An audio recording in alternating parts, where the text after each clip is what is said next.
Olá, Ciro, espero que tudo bem com você. Mais uma revisão, só que agora focando a nossa querida Universidade Estadual do Oeste do Paraná, UniOeste. Dá aquele print na tela, teremos 7 momentos da revisão. 7 momentos, 7 questões. Então eu gostaria desse momento inicial, que é o momento dos tecidos vegetais. Você vai analisar eles e nós separamos aqui 2 grupos de tecidos para a prova. Um grupo chamado de tecido meristemático ou embrionário, que é responsável pelo crescimento dos vegetais. Então, meris significa em divisão. Esses tecidos encontram-se em constante divisão celular. Eles encontram-se meristemas em constante divisão celular. Então, eles estão literalmente multiplicando e multiplicando. Esses meristemas podem ser divididos em primários e secundários para a prova. Os meristemas primários são encontrados no ápice do caule da raiz, ou meristemas apicais, e promovem um crescimento em comprimento. Já os meristemas secundários são encontrados na base do caule, na base da raiz, só que de dicotiledôneas e gimnospermas, e promovem o crescimento em espessura. Então, o meristema primário faz crescer em comprimento e o meristema secundário faz crescer em espessura. Se a prova especificar um pouquinho mais, nós temos meristemas primários, como dermatogênio, o meristema fundamental, ou pleroma, e o procâmbio. Lembrando que o dermatogênio pode ser chamado também de protoderme. Então, de novo, dermatogênio ou protoderme, meristema fundamental ou pleroma e o procâmbio. Esses meristemas primários, eles darão origem a outros tecidos, que são os tecidos adultos ou permanentes. Por exemplo, o dermatogênio origina a epiderme. O meristema fundamental vai originar os parênquimas, os tecidos de preenchimento, também os tecidos de sustentação, enquanto que o procâmbio vai originar o xilema e o floema primário. Agora, nas dicotiledôneas e gimnospermas, nós também temos meristemas secundários. Então, o câmbio e o felogênio são meristemas secundários, fazem crescimento em espessura. O câmbio origina o xilema e o floema secundário, enquanto o felogênio origina a feloderme e o suber. O suber é aquela porção mais externa, aquela casca mais grossa, externa na árvore. Quando nós chamamos de casca, a gente pode visualizar vários componentes, como a periderme, que é o suber, mais o felogênio, mais a feloderme. Só que aí a gente entra num grupo de tecidos chamados de adultos. E esses tecidos adultos, eles podem ser de condução. Então lembra, condução de seiva bruta, xilema, seiva elaborada ou seiva orgânica, floema. Sustentação, esclerênquima, um tecido muito lignificado. Além do tecido xilemático, além do xilema realizar a condução, como a parede é reforçada com lignina, ele também auxilia o processo de sustentação. Mas a prova pode especificar. Então essa sustentação é dada pelo esclerênquima, um tecido morto, e o colênquima, um tecido vivo, tem as paredes reforçadas com celulose. Os tecidos de revestimento são a epiderme e o suber. A epiderme em regiões jovens e o suber em regiões mais velhas. A epiderme é viva, monoestratificada e geralmente aclorofilada, com exceção das células guarda lá dos estômatos que apresentam cloroplasto e clorofila. Como regra, ela seria aclorofilada. O suber também, além de ser um tecido morto. Os tecidos de preenchimento, fica esperto. A prova pode cobrar mandioca, que é uma raiz tuberosa, batata ou batatinha inglesa, que é um caule do tipo tubérculo. E aí nós temos uma grande quantidade de parênquima amilífero, que é um parênquima de reserva. Em vegetais flutuantes, em vegetais aquáticos que ficam na superfície, nós temos o aerênquima, um parênquima que armazena ar. Em vegetais xerófitos, em ambientes secos, nós temos um parênquima aquífero, que armazena água. E na folha, um órgão especializado no processo de fotossíntese, nós teremos o parênquima clorofiliano ou fotossintético, formado pela junção do parênquima palissádico mais o lacunoso. Então, aquele print para você identificar os tecidos adultos e os tecidos embrionários nos vegetais. Briófitas, pteridófitas, gímenos angiospermas. Lembrando daquela historinha que as briófitas são avasculares, todos os outros vegetais são vasculares. Então esse é o nosso segundo momento para UniOeste, citologia. Destaque para membrana plasmática. Eu sei que você está pensando em vários componentes da célula já, aquela diferença entre célula procariótica e célula eucariótica, todos os componentes da célula eucariótica e as suas funções. Eu acredito que você já tem armazenado isso. Eu daria um foco especial para a membrana, pois faz um tempo que a UniOeste não cobra em suas avaliações. Quando nós pensamos na membrana plasmática, ela separa o conteúdo, ela separa o meio intracelular do meio extra. Tem o líquido extracelular, LEC, e o líquido intracelular, LIC, e eles são separados por essa unidade de membrana. A membrana plasmática é predominantemente lipoproteica, então formada por lipídios e proteínas. Desses lipídios nós temos dois de destaque, os fosfolipídios, que estão em bicamada, tem uma regiãozinha chamada de região polar ou hidrofílica, amiga da água, voltado nessa situação para o meio extra, nessa situação aqui voltado para o intra, ou seja, um em contato com o citosol, líquido intra, o outro em contato com o líquido extra, com o meio extracelular, e formando bicamada. E a região interna, hidrofóbica ou apolar. Entre os fosfolipídios nós temos as proteínas, naquele modelo de mosaico fluido de Singer e Nicholson. Nós temos nas células animais ainda, voltado para o meio extracelular, uma estrutura chamada glicocálice. E ali eu consigo encontrar resíduos de açúcares, glicoproteínas, glicolipídios. Esse glicocálice faz reconhecimento, ele faz uma proteção externa ainda a essa estrutura da célula. E a função que é atribuída à membrana plasmática é a permeabilidade seletiva.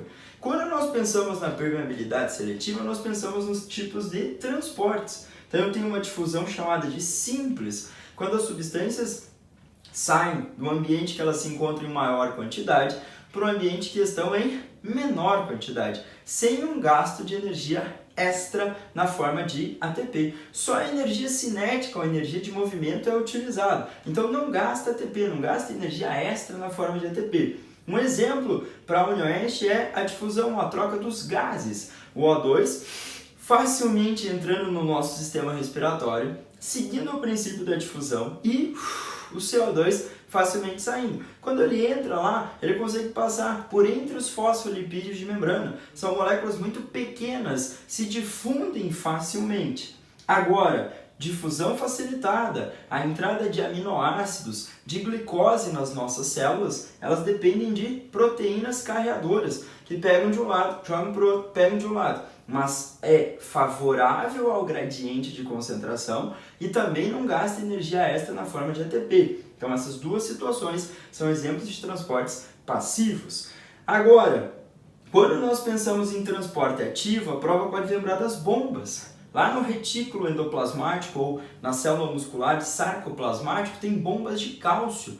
Então, esse cálcio é transportado contrário ao gradiente de concentração. Bombas de hidrogênio na membrana dos lisossomos para criar um ambiente ácido no interior para as hidrolases ácidas atuarem. Sempre que a prova pensar em bombas, eu vou ter o transporte contrário ao gradiente de concentração e eu terei gasto de energia. A bomba mais famosa é a de sódio e potássio. 3 íons sódio, 3 íons são lançados para o meio extracelular e 2 potássios para o meio intracelular. Então você vai criando uma diferença de concentração entre íons no meio intra e no meio extra. E o exemplo da bomba de sódio e potássio é um transporte ativo. Vai gastar energia na forma de ATP. Nas células nervosas, nas células musculares, essa bomba é muito importante para criar aqueles potenciais elétricos.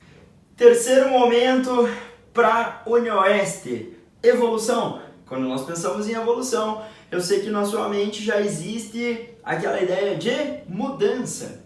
Então, evolução é sinônimo de mudança.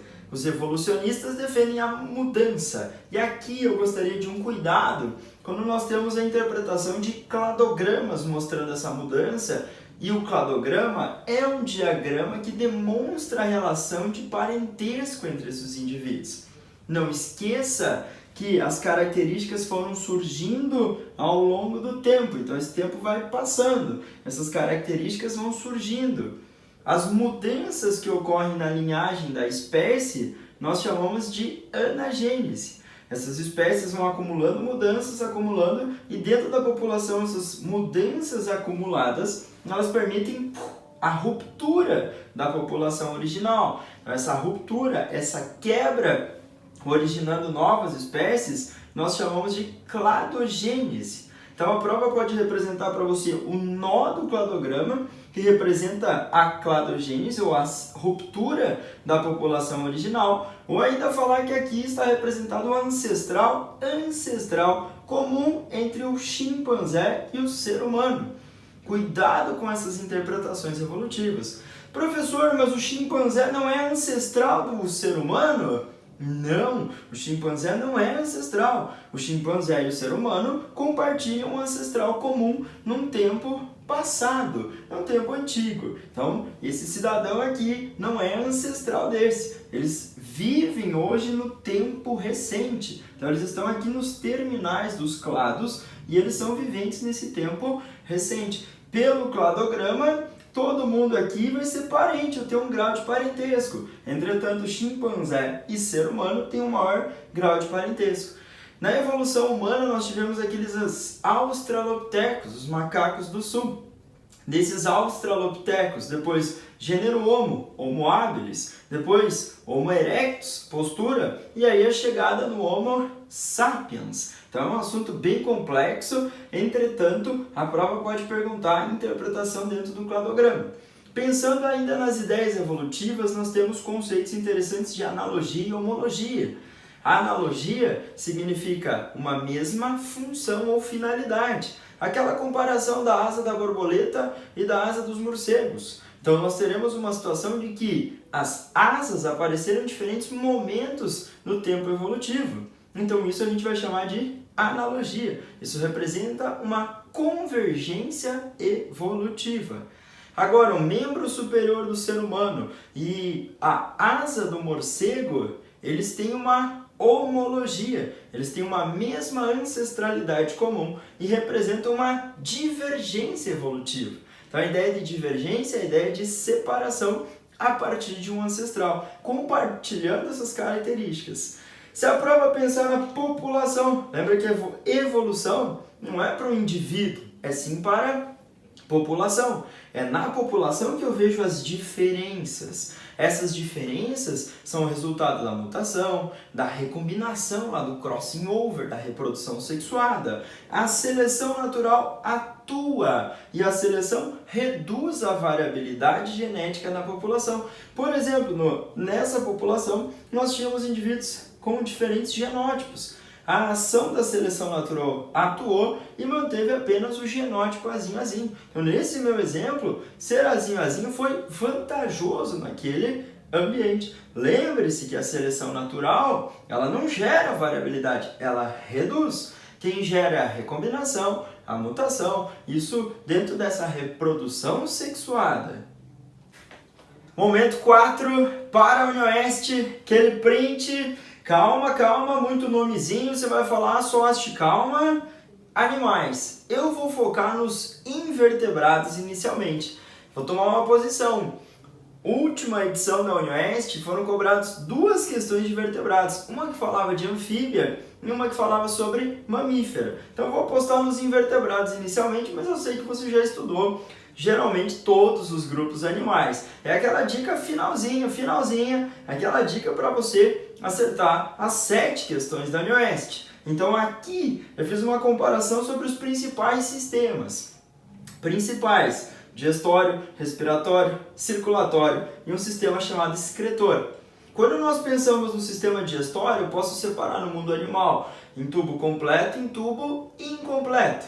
Quando eu penso no tubo completo, tem boca e tem ânus, então tem uma abertura para entrada e outra para saída. Um momento unidirecional desse alimento.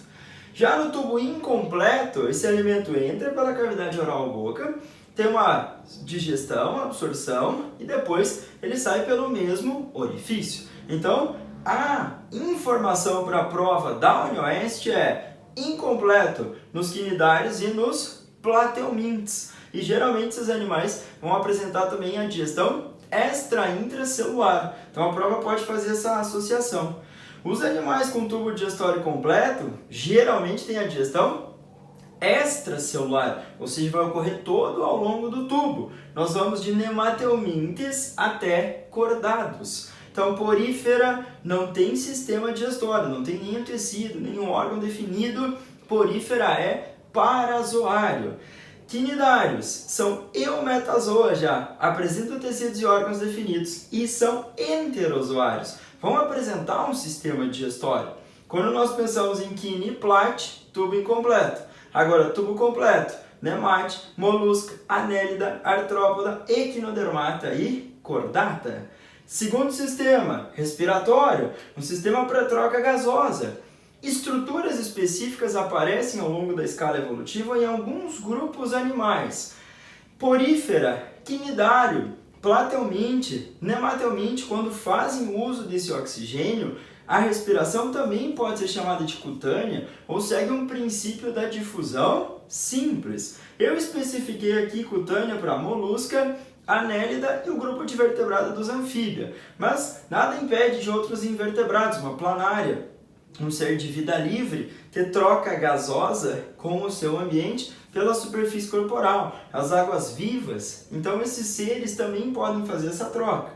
Estruturas específicas para a troca. Brânquias em moluscos, crustáceos e anelídeos, aquele grupo dos poliquetos, da minhoca da praia. Então a gente consegue identificar uma estrutura que vai fazer troca gasosa. E ainda lá nos vertebrados, peixes e larva de anfíbios. Mas foco nos invertebrados.